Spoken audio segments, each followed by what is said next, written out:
అప్పుల బాధలు వెంటాడుతున్నాయా? అయితే 6 జేవిఆర్ వారి జాతిరత్నాలు ధరించండి. అరేబియా సముద్రంలో ఏర్పడిన అల్పపీడనం బలపడి వాయుగుండంగా మారే సూచనలు కనిపిస్తున్నందున భారీ వర్షాలు పడే అవకాశం ఉందని సూచించారు. ఇప్పటికే తెలంగాణలో భారీ వర్షాలు కురుస్తున్నాయి. రేపటి నుంచి వారం రోజుల పాటు తెలంగాణలో వర్షాలు కురిసే అవకాశం ఉందని కూడా తెలిపారు అధికారులు. వర్షాలతో పాటు గంటకు 40 నుంచి 50 కిలోమీటర్ల వేగంతో ఈదురుగాలులు వీచే అవకాశం ఉందన్నారు. ప్రస్తుతం అరేబియా సముద్రంలో ఏర్పడిన అల్పపీడనం దగ్గర గాలి వేగం గంటకు 45 కిలోమీటర్లుగా ఉందన్నారు. ఇది రాబోయే 2 రోజుల్లో వాయుగుండంగా మారే అవకాశం కూడా ఉంది. దీంతో పాటు ఆగస్టు 2 నాటికి అండమాన్ నికోబార్ దీవులకు పశ్చిమంగా మరో అల్పపీడనం ఏర్పడింది.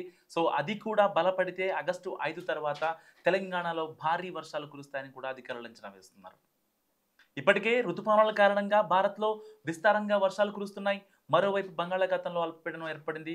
దాని ప్రభావంతో వచ్చే 2 రోజుల పాటు తెలంగాణలో మోస్తరు నుంచి భారీ వర్షాలు కురిసే అవకాశం ఉంది. సో అటు బంగాళాఖాతం, ఇటు అరేబియా సముద్రాల్లో అల్పపీడన ప్రభావాలతో తెలంగాణలోని హైదరాబాద్, వరంగల్, కరీంనగర్, ఆదిలాబాద్, యాదాద్రి, వరంగల్, మహబూబ్నగర్, ఆసిఫాబాద్, రంగారెడ్డి జిల్లాలో మోస్తరు నుంచి భారీ వర్షాలు కురిసే అవకాశం ఉంది. దీంతో వాతావరణ శాఖ అధికారులు ఇప్పటికే తెలంగాణకు ఎల్లో అలర్ట్ జారీ చేశారు. అలాగే 2 రోజుల పాటు 40 నుంచి 50 కిలోమీటర్ల వేగంతో చల్లని ఈదురుగాలులు కూడా వీస్తాయని, ప్రజలు అప్రమత్తంగా లేకుంటే అనారోగ్యం పాలు అయ్యే అవకాశం ఉందని కూడా ఆరోగ్య నిపుణులు హెచ్చరిస్తున్నారు. మరోవైపు కృష్ణా ప్రాజెక్టులకు భారీగా వరద కొనసాగుతుంది.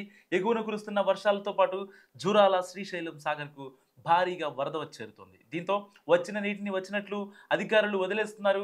సాగర్ 26 గేట్లు ఎత్తి దిగువకు నీటిని విడుదల చేస్తున్నారు. సాగర్కు 1,77,000 క్యూసెక్కులు ఇన్ఫ్లో వస్తుండగా అవుట్ఫ్లో 2,50,000 క్యూసెక్కులుగా ఉంది.